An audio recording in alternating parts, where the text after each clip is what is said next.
Welcome to AMP, the platform for age group multisport athletes to showcase their journeys.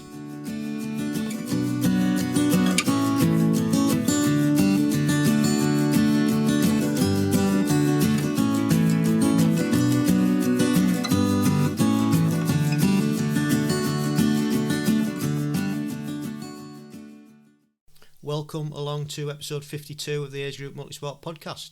And this episode is brought to you by Preska Sportswear.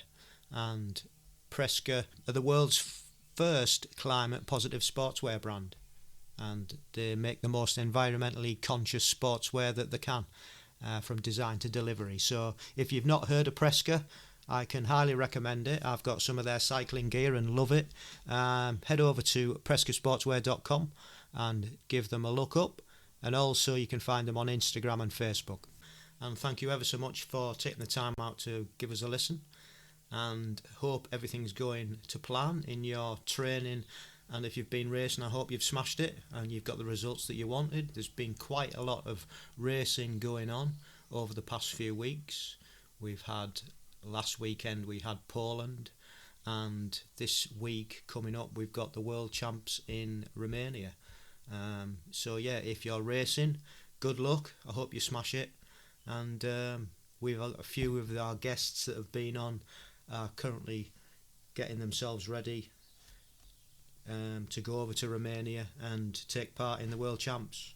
And they include Christina Dove, who was on episode 12, Mark Shepherd, who was on episode 21, Lisa Gawthorne, who was on episode 36, and Karina Kaufman, who was on episode 17. And if I've missed anybody else out, I do apologise. I just hope you have a great time and enjoy every minute of it. So on this episode we have a few firsts, and the first is that we have two guests on, both age groupers, and the second first is that we have a man and wife on. So it's my pleasure to have had a chat with Gemma and Bjorn Hughes. Both of them have qualified for age group, and Bjorn had his race last weekend in Poland, and I believe it went really well. But that's not the only thing that we've got to talk about. They're also trying to do in August what they call a back-to-back Ironman. So they're basically going to do an Ironman in one country, then cross the border and do the next day in another country. So we'll hear all about that. It's been 3 years in the making. So there's been a lot of ups and downs, as you can imagine, in those last 3 years, especially what we've all been through. So yeah, a really great story. And they're doing it for charity. They're doing it for the Alzheimer's disease charity. So I'm going to put the information at the end on the show notes, and Gemma also mentions where you can actually go on and help them raise some cash, so that would be nice. So that's coming up. What else have we been doing over the last couple of weeks? Well, there's been a fantastic, I guess it was a day of racing yesterday, which was Sunday. Today's Monday as this has been recorded. And it was the sub 7 and sub 8. And me and Mrs. C sat down on the settee pretty much all day watching these guys perform. We had an excuse because it was raining all day, so there wasn't much going on. And it's a bit of a break from the Jubilee celebrations that have been going on. And what a race. Two guys both got under sub 7. Christian Blumenthal won the race outright, and Joe Skipper, who was a last minute entry, he came in under the 7 hours as well. It was absolutely amazing to watch, and really impressive. And the ladies both smashed sub 8, both come well under sub 8, and Kat Matthews, she won the race, and Nicola Spirig, she came in second. And such an entertaining race, and these guys, God, what athletes they are. So that was really entertaining to watch. I'm sure if you're into triathlon or multisport, you'll have seen it on social media. because it was absolutely all over it yesterday when they actually achieved it. So, and if you haven't, you can have a look on YouTube. I'm sure that the footage will be on there. So enjoyed that one. Been getting some training in, trying to get back into it slowly, building up. Went out for a run the other day and my soleus wasn't very happy, so I've knocked that back on the head again. Just seems to be one thing after another at the moment. But still cycling and swimming, strength training, yoga, the usual. So we'll just have to take it week by week and see how we get on.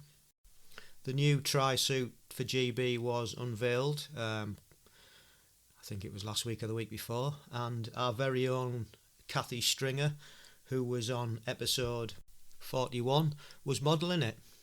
She did a fabulous job, and I got to say it looks quite good. There's been mixed reaction to it, but I prefer it to the old one that was going out, although we're still allowed to use it this year, as it's proper dark blue, as the GB kit, in my opinion, should be. But yeah, so hopefully it's a better quality than the last one. I had zip failure several occasions on my one, and it's wasn't the best, all truth be told. But so well done to Kathy for that. Well done for the GB team for getting that sorted, and I'll look forward to wearing it with pride, hopefully in Bilbao at the end of the year. So has anybody heard of Reap Bikes? No, I hadn't either until I'd come across this Instagram post. It was basically a picture of Sir Jason Kenny in this really nice looking bike, and the bike was manufactured by a company called Reap, and Sir Jason Kenny was their new performance partner. And I thought, well, that's interesting. And a little bit more research showed that this brand had been going since 2014, and they developed 3 really stunning bikes. There was a road bike which was used by Georgia Taylor Brown in 2020 to get her first ITU win in Hamburg. They do a track bike, and I guess that's the link with Jason Kenny, and they do a TT bike.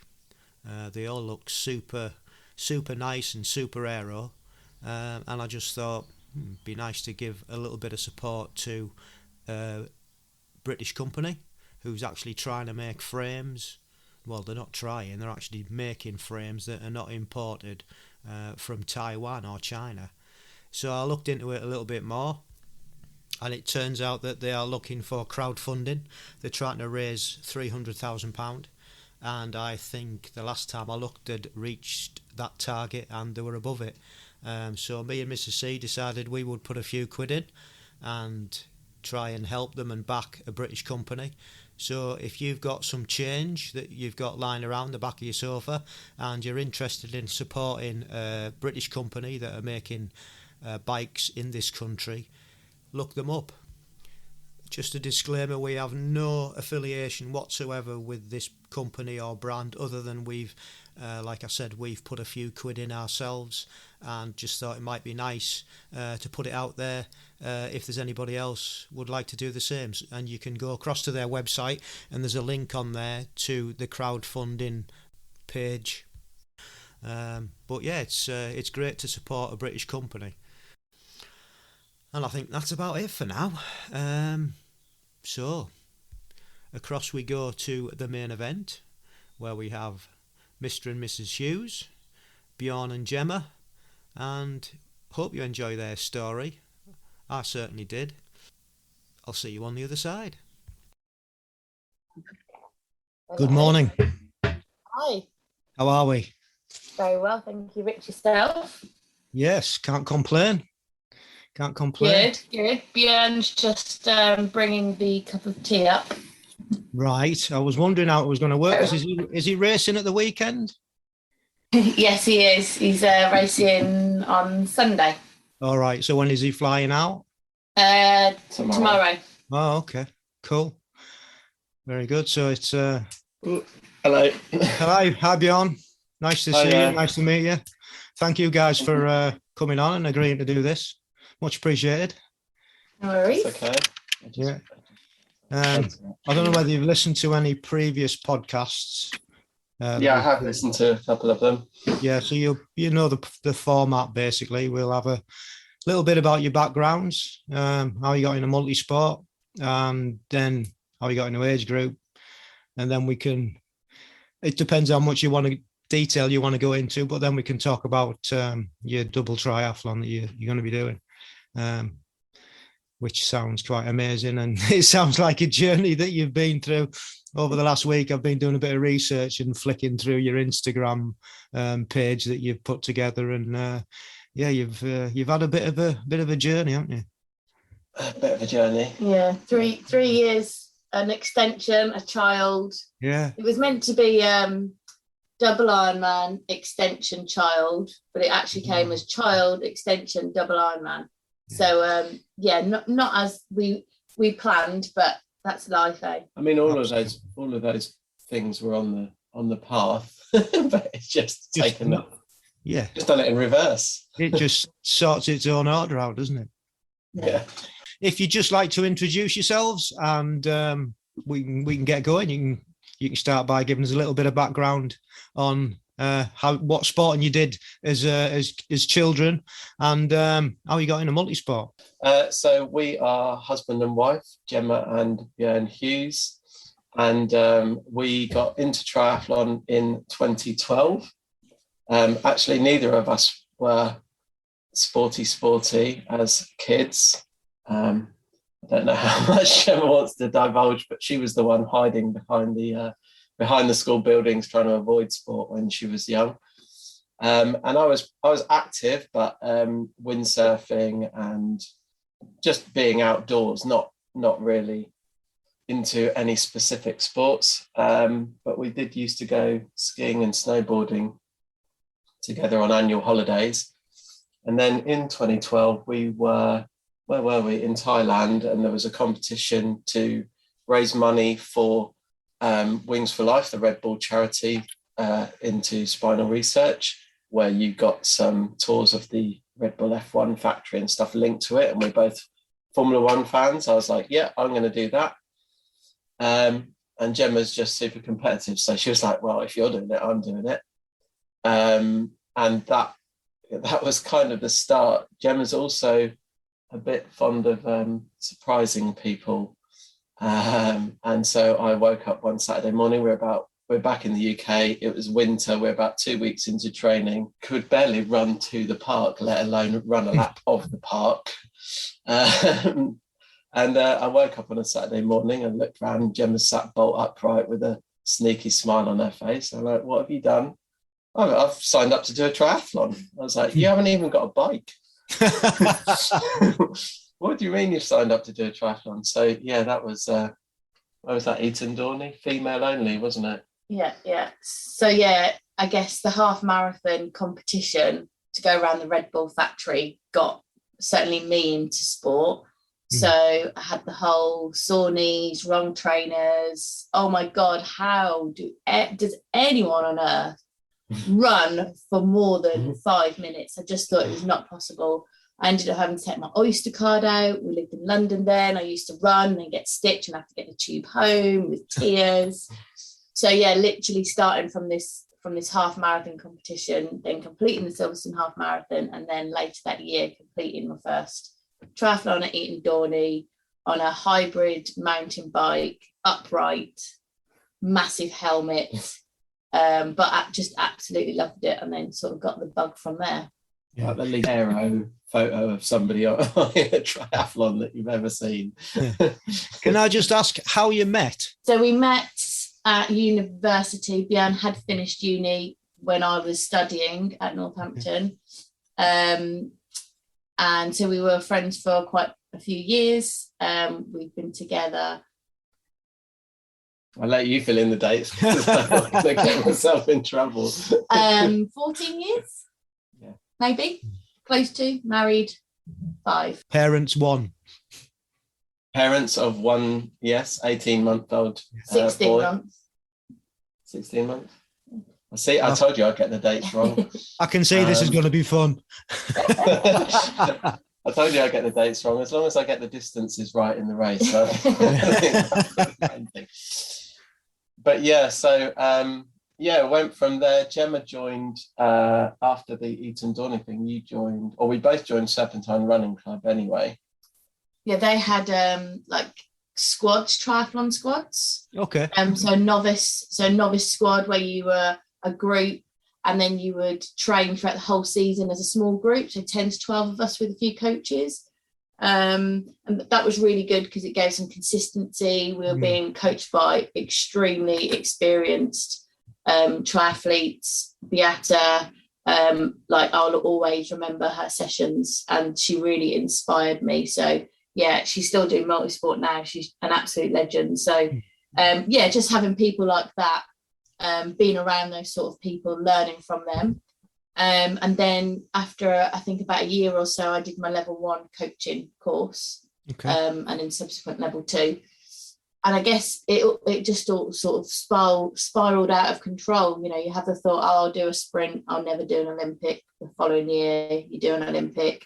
I'll never do a middle distance. The following year, you're doing a middle distance. You're like, no way will I do an Ironman. Then before you know it, you're signed up and you're on that start line. I think that's the power of triathlon there, isn't it? Just that challenge, the travel, the people, the different experiences. It's just amazing. If you want to put yourself out there, you can just really, thrive off it. Yeah, I think you've got the opportunity to, you kind of either want to go further or faster. So you either stick at the same distance and try and get a bit faster, or you kind of work your way up the distances and try and go a bit further each time. And how do you find training and everything, doing it together? Is it a bonus, or because it's a lifestyle, isn't it? It is a lifestyle. I think pre-pandemic, we did quite a lot of the training together. So Gemma's actually represented raced in age group for 4 years, I think. 3 years. 3 years at middle distance. So as Gemma mentioned, she was a level 1 coach, or she did her level 1 coaching quite early. We're actually both level 2 coaches now, and we kind of self-coached to that point to get you up to middle distance age group, which you did a couple of times.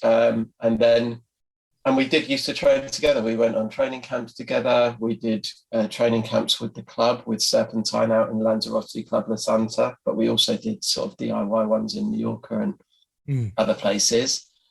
And then as we got up to this challenge of trying to do a double Ironman back to back over the same weekend, obviously neither of us had programmed training for that kind of event, so we actually sought out a professional triathlon coach who had experience of lots of different multi-day events, Marathon des Sables and other stuff like that.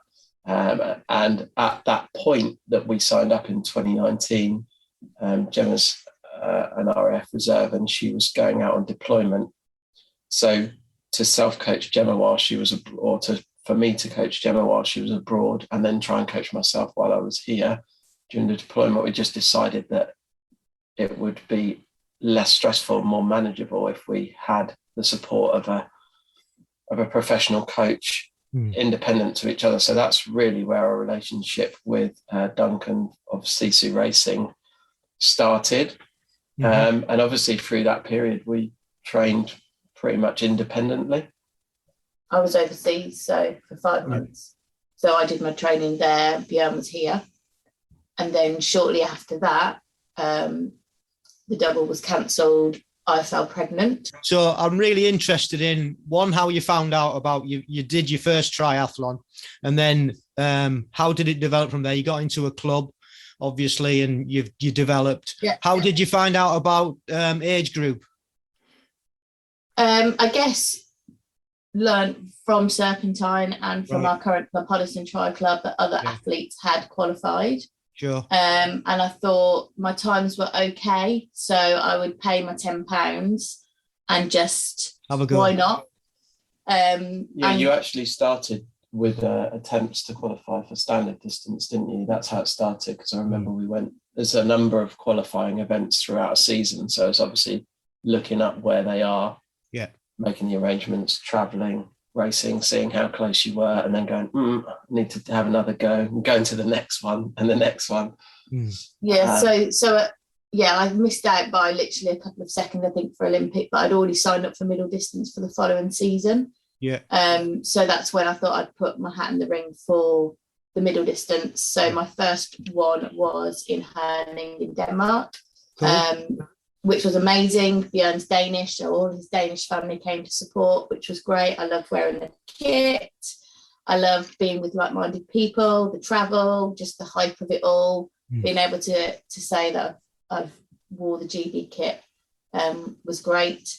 And then I didn't really know where to go from there. Quite a few of our club at Hoddesdon were then trying to qualify the following year. So I thought I'd, pay my tenner again. Why not submit my times? And then subsequently went to Ibiza and then Romania. And again, Herning, Romania especially, I've never have dreamed to go to those countries or those areas, particularly Romania. So to travel with club mates was sort of extra special, because I love exploring and the culture and the different foods. So as well as just the sport, it's a whole experience. Romania, exactly the same. We went, I took my whole family, and it's somewhere we would never have gone if we hadn't been involved and got into age groups. So it is really good for that, and the people, like you say, and the whole experience, not just the racing but the whole culture is fab, isn't it? So cool. Well done for that, for qualifying. And what about you, Bjorn? How did you? Well, mine comes much later, because this is the first time that I've qualified is for Poland in the standard distance, and it's linked to the journey towards the double Ironman, because when it was cancelled the first time in 2020, so we'd just been on our training camp. We got back, obviously COVID happened and everybody went into lockdown. All the events were cancelled, and it hit me quite hard. Like, I didn't take it very well mentally, like the energy that you put into the training, the preparation, even planning the logistics, hotels, like how we're going to travel between all this stuff, which we can come on to later. But it didn't land very well with me mentally, and I decided to just take a break, stop training. It was quite emotional, and come back to that in a minute. But when I then picked up the training, we decided to have another go in 2020, what would have been 2021.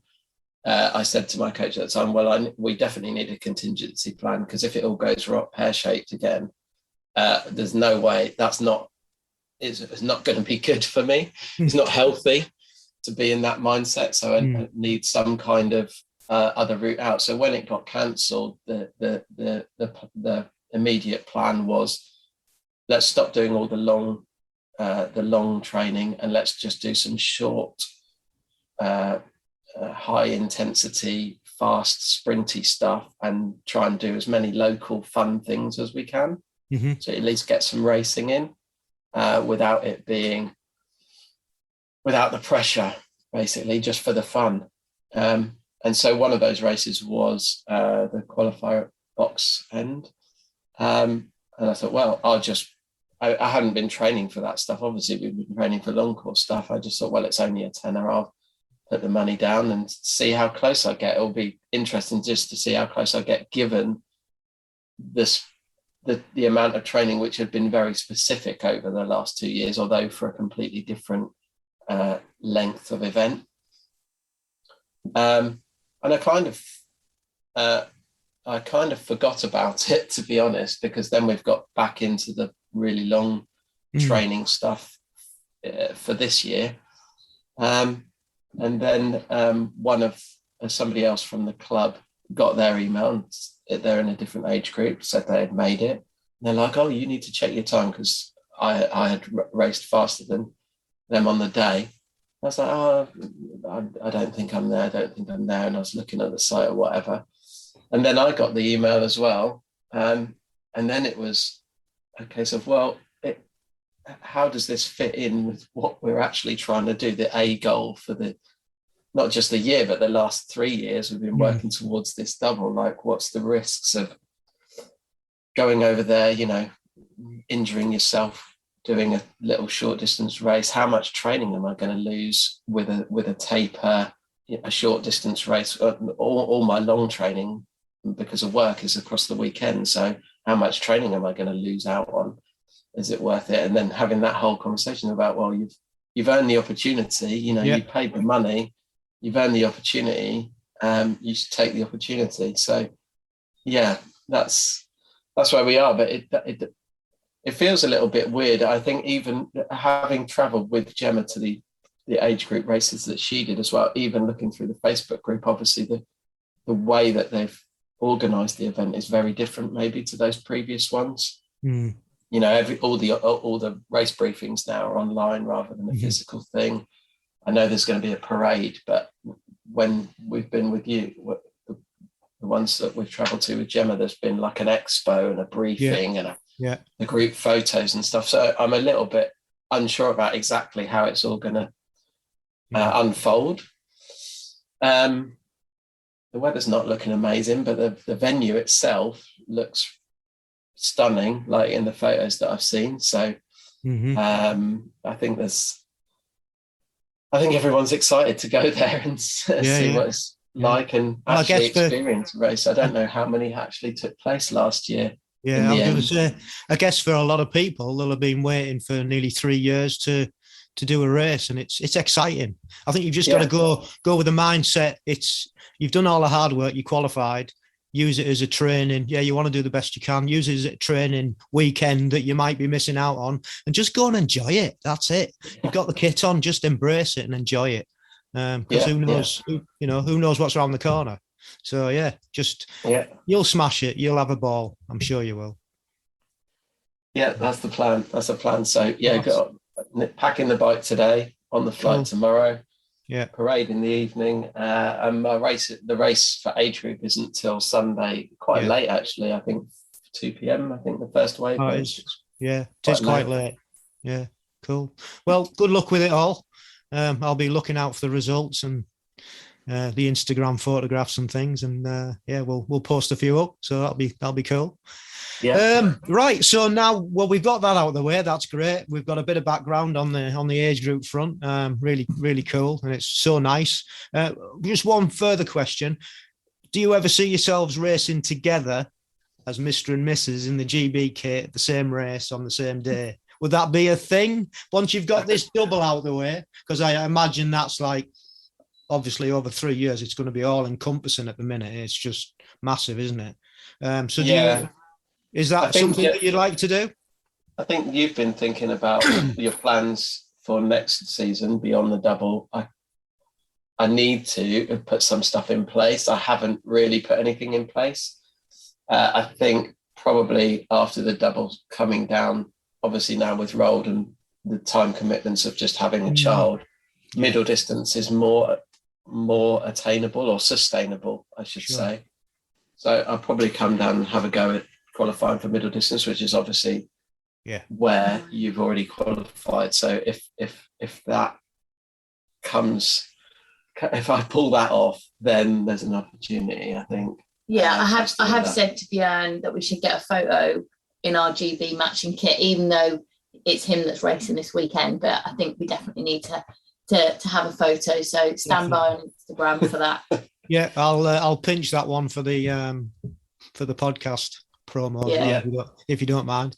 Definitely. Yeah, you should definitely do that because you've both earned the right. So absolutely, and there isn't many couples I would suggest that have done what you guys have done. So I got an actual message from a guy, don't know his name because he goes under Black Flag on Instagram, and he was asking me, did he know of any where there was families of 3? So him and his brother and his dad have all qualified this year to race. Oh wow! I mean, it's things like that, isn't it? I mean, for them, that's so special racing with the dad. And he's saying, I want to make it like 3 generations, but my daughter's like got 11 years to go before she can qualify. So my dad's got to keep hanging on. Keep going. Yeah, keep going. So, but yeah, I mean, it's a special thing. So congratulations on that one as well. So let's go forward now and just tell us how this double came about. What was the thought process? How did it enter the head? You know, where did it come from? We did our first Ironman, full Ironman that we did was Copenhagen 2016. That is actually the only Ironman that I've ever done, official course. Gemma's done Wales as well. But when we were in the start pen, together for the wave swim. You know what it's like. You're in the pen and they've got all the music blaring and everyone's pumped with adrenaline and sort of looking at each other nervously. They came over the tunnel and said, we just want everyone to give a loud cheer to, I can't remember the name of the guy, or I think there was 2 guys who had completed Kalmar on the previous day, which is Ironman Sweden. Mm-hmm. It's just across the bridge. There's a long bridge that connects Copenhagen to Sweden.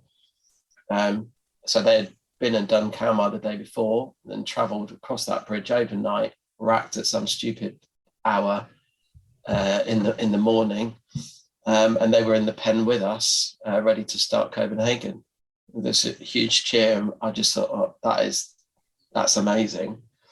And then obviously then the horn goes and you all rush into the water. You don't kind of think anything of it, and you finish the race and you do the finish line celebrations. It wasn't till the next day walking around, I was like, could I do another one? Like, how do my legs feel? Obviously you're at that point, you're still like full of sugar, adrenaline, exhaustion. You're full of hype, full of everything. But the I guess the emotions are all encompassing. So you've always got that post-race feeling of, oh, could I have gone faster? Like there was that bit where I walked through a feed station. Could I have kept running? Like, could I have taken a minute off you always have these things afterwards. And however dark it was in the moment of the race, it's always less dark on the reflection. So you're having those conversations. Oh, I was having those conversations in my head the day after, and then thinking, you just think it's easy because you've already forgotten about the pain that you went through yesterday. But that's really where the seed was born. And then obviously we went through a couple of seasons. Gemma had then did all her age group racing. So we're then building up sort of experience of training and season structure and everything else. And it wasn't till 2019 that we actually signed up to do it. But yeah. So do you want to just explain for the listeners exactly what it is? Because before I'd come across your Instagram post, I had no clue that it even existed. Sure. So it's not actually an organised, arranged thing. It's just the fact that Ironman geographically put on 2 events, which are full distance Ironmans, geographically 5 hours drive apart. Right. The first race is on the Saturday and the second is on the Sunday. So the first one being in Ironman Kalmar, the second one being Ironman Copenhagen. So all we have done is signed up for both races. It's not an organised thing. Right. We have emailed Ironman Copenhagen. We have authority to rack our bikes on the morning of the second Ironman because we'll obviously be travelling overnight from Sweden to Denmark. So that is the challenge. Logistically, that's where my skill set is. So our plan is that we arrive in Denmark on the Tuesday. We have an apartment hotel for the whole period. We will register for Ironman Copenhagen on the Thursday. We will then leave Copenhagen on the Friday and travel to Kalmar, rack at Kalmar the night before, race Kalmar on the Saturday. I say race. Complete Ironman Kalmar on the Saturday. and then travel back overnight back to our same apartment where we would have left everything for day 2, apart from our bike, ready for us. So when we arrive back at 2-3 a.m, our kit's there ready. We can get straight into bed for however many hours we manage to get. So then our kit is then ready to then be on the start line at 6 a.m. on the Saturday in Copenhagen, on the Sunday in Copenhagen. Bjorn's cousin is very helpfully driving for us. We have hired a large van, so we've got quite a lot of space. And then, hopefully complete the second one on the second day. So we are aware of a few people that have done back-to-back Ironmans. We are unsure, and we're aware that people have done Kalmar and Copenhagen back-to-back. We're hopefully the first husband and wife I think we are the first to attempt and hopefully complete. So that is very exciting. Mm. Yeah. So logistics is quite a big part, because do we go harder on the first day to get more recovery so we can get in the van to then travel back, or do we take it easier so we can be better recovered for the second one? Those are discussions that will have with our coach, but that is too early to discuss at the moment. Sure. Yeah. Well, There's also the element of depending what happens on race day, there's no point really in one of us finishing 3 hours ahead of the other one. Yeah. Because we're going to have to wait. Yeah. We're traveling together to the same destination. So, day one is about getting through it, having saved as much energy, glycogen, if you want to talk about energy systems or whatever else, with no mechanicals, a working bike, working limbs, sound mind, and just make sure we're as recovered as we can be for day 2, because that's where the real challenge, I think, starts. Really, it's on the start line for day 2. Yeah. We've got a couple of weekends of training, which will give us a good indication. So we're doing Cotswolds 113 next weekend, but we're actually going to do the full course on the Saturday. So we'll do the race on Sunday. So we'll do back-to-back middle distances. Mm-hmm. We're going to start the Saturday DIY course around 2:00 in the afternoon. So when we finish, it'll be early evening. It will reduce our recovery for the next day. Mm-hmm. So that'll be a really good indication of where we're at training-wise. Yeah. And then we're doing Wales long course weekend, the full distance, the swim, bike, run on the 3 days. We will then have a marathon in our legs on the back of a long bike the day before. Mm-hmm. Although the courses aren't similar, they're very hilly, obviously, in Wales, and Kalmar and Copenhagen are flat. They're purely there to have the time on the feet, practice our nutrition, and practice that time on the feet, especially for the run. Undoubtedly, there'll be other training thrown in around those 3 days as well, just to load the body with fatigue more than you would probably normally do. It all seems as if you've got it as far as you can, planned out really well. And it's great that you've got a coach on board to help you, and family members, because these things are massive, aren't they? You can't do them on your own. No, definitely not. We've definitely, the plan was definitely not to train for a double Ironman, both of us with a 16-month-old child. Yeah. The logistics around that have been pretty intense, but we work well as a team. We've got family and friends that support us. So thank you, a huge thank you to them for making it a bit easier for us. Well, good luck with it all, and I believe it is for a charity as well. Yes, it is. We are raising money for Alzheimer's Research UK. They do a fantastic job researching horrible disease that both Bjorn and I have family members that were or are currently recovering from or being supported with. So yes, Alzheimer's Research UK. Excellent.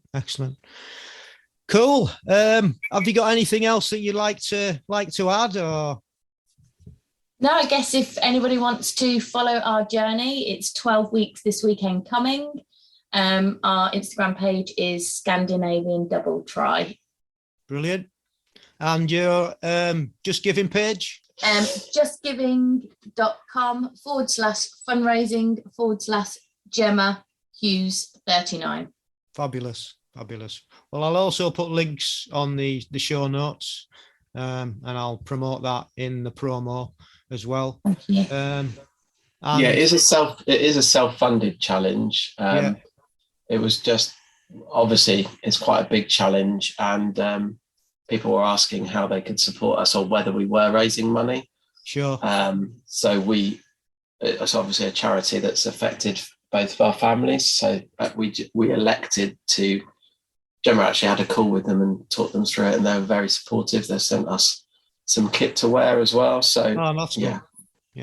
We decided that we'd share that link on the Just Giving page so that people could support us that way if they chose. Brilliant. Well, like I say, good luck with it all. I'm not going to take any more of your time. I'm going to let you go and get prepped for the weekend. And hope you smash that as well. And I'll look forward to watching it unfold on Instagram. Thank you very much. Thanks ever so much for joining us today, and we'll be in touch soon. Lovely. Thank you. Thank you. Bye-bye. Bye. A big thank you for both Bjorn and Gemma to take the time out on obviously what is a bit of a busy time, or was a busy time last weekend when Bjorn was trying to get ready to get packed up and go off to Poland. So massive thank you for them to come on and just share the story. And as you've heard, it's a great story from not much of a sporting background to both qualifying for age group and then trying to do this back-to-back Ironman, which is also for a worthy cause. So big congrats to them. I shall be watching them, like I said, on Instagram and keeping in touch and supporting them all the way to see if they can do it, and on the way raise a lot of money for Alzheimer's disease. So if you'd like to contribute, get across to their Just Giving page at justgiving.com/fundraising/Gemma Hughes 39, and just give them a small donation. And that's about it for now. Thank you once again for listening and all the support that we get, and good luck again to all those that are racing over in the World Champs in Romania. I really do hope you have a great time, and if you'd like to get in touch, you can drop us an email at agegroupmultisportpodcast@gmail.com. We are now currently looking for more age group athletes to come on and share your story. So if you or anybody you know would like to come on and share the story, it would be great to hear from you. You can DM us on Instagram at amp_1967. You can follow us on Facebook at ampgb. You can find all these podcasts and the other podcasts at our website, which is agegroupmultisportpodcast.buzzsprout.com. They're also on YouTube at ampgb.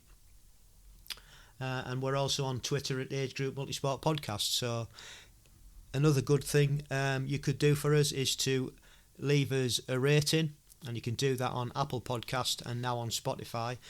It really does help us get out to like-minded people and improve our ratings, so that would be much appreciated.